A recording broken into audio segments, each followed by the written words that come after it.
E aí, pessoal, tudo certo? Hoje a gente vai mergulhar fundo nos números da PetroRecôncavo, a famosa RCV3. O nosso objetivo aqui é bem direto, tá? Pegar a apresentação que a própria empresa fez para os investidores e destrinchar tudo, sem achismo, só com base nos dados. A ideia é ir direto na fonte para a gente entender o que está por trás dos números e o que eles dizem sobre a saúde da companhia. Bora lá? Para a gente começar, é super importante entender o campo de jogo da PetroRecôncavo, né? Ela é uma das principais jogadoras na produção de petróleo e gás em terra, o que o mercado chama de onshore. Sabe, enquanto a maioria das notícias fala da exploração em alto mar, a PetroRecôncavo se especializou e, olha, domina um nicho bem específico aqui no continente. Vamos entender direitinho como ela chegou nesse patamar. Olha só o nosso roteiro de hoje.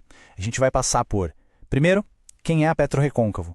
Depois, a gente olha a trajetória da empresa. Em seguida, como funcionam as operações, a produção e as reservas. Aí a gente entra na análise dos números mesmo, do último resultado. Depois, o que vem pela frente, os projetos e o futuro. E para fechar, aqueles pontos-chave que todo investidor precisa ficar de olho. Bem completo, né? Então vamos começar. Beleza, começando pelo começo. Quem é a PetroRecôncavo? Vamos dar uma olhada geral no tamanho da companhia, nos seus principais números, para a gente ter uma ideia da escala do negócio. E o primeiro número que já salta aos olhos é este aqui, um EBITDA de 1,1 bilhão de reais, isso só nos 9 primeiros meses do ano fiscal. Para quem não está muito familiarizado, pensa no EBITDA como o termômetro da geração de caixa operacional da empresa. É basicamente o dinheiro que o negócio principal dela gera, sabe? Antes de descontar juros, impostos e outras coisas. É o músculo da operação, mostrando a força bruta do negócio. Agora vamos falar de produção. A empresa está tirando do chão, em média, 26.500 barris de óleo equivalente por dia. E o que significa esse óleo equivalente? É só uma forma de colocar petróleo e gás na mesma cesta para facilitar a conta, entende?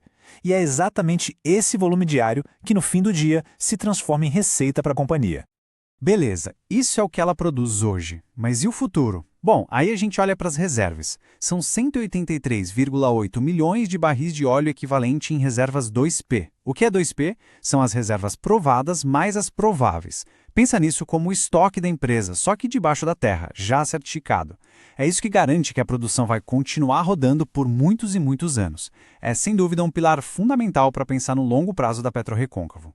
E onde é que tudo isso acontece? O mapa da mina, digamos assim, está concentrado em dois polos bem estratégicos lá no Nordeste. Um fica no Rio Grande do Norte e o outro ali na região da Bahia e Sergipe. Essa concentração geográfica é uma jogada bem inteligente, viu? Porque permite que a empresa ganhe eficiência, otimiza a logística, enfim, ganhe escala. Ok, já temos uma boa foto do presente da companhia. Mas para entender de verdade o negócio, a gente precisa olhar pelo retrovisor. Entender a trajetória dela nos ajuda a ver como ela executa seus planos e qual foi a estratégia que a trouxe até o jogo de hoje. E essa linha do tempo aqui conta uma história bem interessante. A empresa nasce lá em 2000, já com um contrato importante com a Petrobras. Aí olha só, entre 2008 e 2010, ela começa a se verticalizar, ou seja, a comprar seus próprios equipamentos, como as sondas. O grande pulo do gato vem em 2019, com a compra do Polo Riacho da Forquilha. Mais para frente, de 2021 a 2023, vem o IPO, a abertura de capital na Bolsa e mais aquisições-chave na Bahia. E agora, o foco está no que eles chamam de midstream, que é a parte de processamento e transporte e também atrás de poços mais profundos. Dá para ver claramente uma jornada de crescimento e de amadurecimento, né? E se alguém duvida da capacidade de execução deles, dá uma olhada neste gráfico aqui do Polo Remanso, lá na Bahia. É impressionante de verdade. A gente vê a produção, que vinha numa trajetória de queda, simplesmente inverter a curva e disparar para cima logo depois que a PetroRecôncavo assume o controle. Isso aqui, na prática, é a prova do que eles fazem de melhor: revitalizar campos que o mercado já considera maduros. É o grande diferencial deles. Eles conseguem extrair valor de onde muita gente já tinha desistido. Muito bem, agora que a gente já viu essa expertise em ação, vamos ver como ela se traduz em números. A gente vai mergulhar agora na produção, nas reservas, nos custos, enfim, no coração do negócio da PetroRecôncavo. Olha que interessante um mix de produção da empresa. Quase 60% é petróleo e os outros 40 e poucos por cento gás natural. Esse balanço é bem estratégico, sabe? Porque a empresa não fica dependendo de um produto só.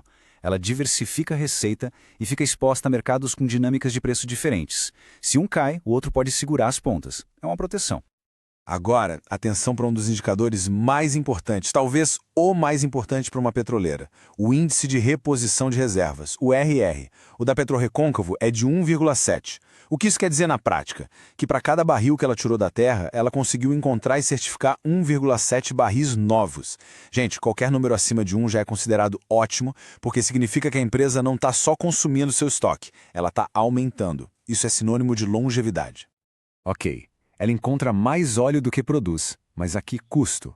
Bom, o custo para desenvolver essas novas reservas é de $7,60 por barril. Esse é o chamado custo de desenvolvimento, e ele mede o quão eficiente a empresa é para transformar um projeto no papel em produção de verdade. E olha, esse é um número bem competitivo no setor, viu?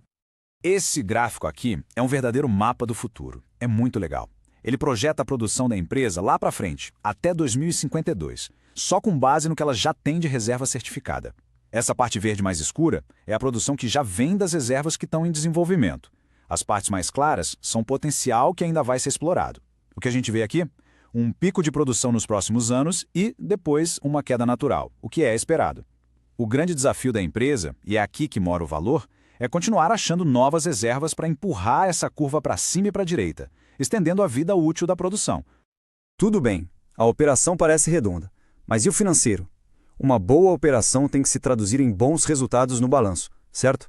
Então vamos dar uma olhada na saúde financeira da PetroRecôncavo com base nos dados mais recentes que ela divulgou.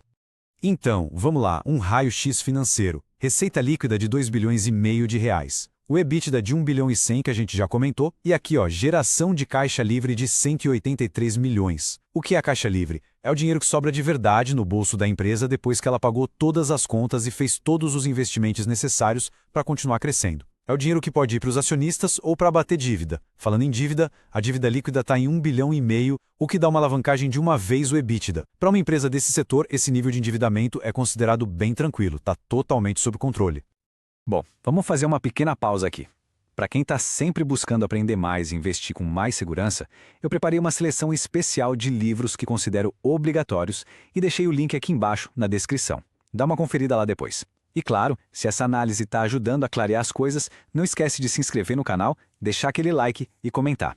Essa interação é o que nos ajuda a crescer e a trazer mais conteúdos como este.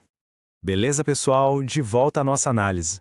A gente já olhou o passado, já entendeu o presente, agora é hora de olhar para frente. Quais são os projetos na manga da PetroRecôncavo que podem sustentar o crescimento dela daqui para frente? E um dos principais projetos é esse aqui, o Campo de Thier, lá na Bahia. Esse mapa mostra bem a estratégia. Tá vendo esses triângulos azuis? São poços onde eles injetam água. E os círculos pretos são os poços de onde sai o petróleo. A lógica é simples e genial. A água que eles injetam aumenta a pressão lá embaixo no reservatório e essa pressão acaba empurrando mais óleo e gás na direção dos poços produtores. É uma técnica super inteligente para tirar o máximo proveito do campo. E funciona? Olha só o resultado. Esse gráfico mostra a produção lá em Thier. Repara no salto que a produção diária dá bem na hora que eles começam a intensificar a injeção de água. É a prova dos 9, né? Mostra que aquela estratégia do mapa que a gente acabou de ver não ficou só no papel. Está sendo muito bem executada e está entregando resultado de verdade. A outra grande aposta para o futuro é a exploração de poços mais profundos, também na Bahia. Os primeiros testes, em poços como o Jacuípe 44 e o Biriba 20, já deram sinais positivos. Eles confirmaram que tem gás ali e mostraram que existe um potencial bem grande para destravar novas reservas. Mas o mais legal aqui talvez nem seja a produção imediata, é o aprendizado. Cada poço desses ensina a empresa a perfurar melhor, a ser mais eficiente e a baixar os custos lá na frente. É um investimento no conhecimento. Bom, estamos chegando na reta final da nossa análise. Para amarrar tudo que a gente viu, vamos consolidar agora os pontos mais importantes sobre a PetroRecôncavo. Então, resumindo a ópera. Ponto 1. A empresa é, sem dúvida, especialista na operação de campos maduros onshore. Eles sabem o que fazem. Ponto 2. O histórico dela é sólido, com crescimento consistente de produção e, o que é fundamental, uma ótima reposição de reservas. Ponto 3. A saúde financeira parece equilibrada, com uma alavancagem bem controlada. E, por fim, ponto 4, existem projetos claros em andamento como o Thier e os poços profundos que servem de motor para o crescimento futuro. Bem direto, né?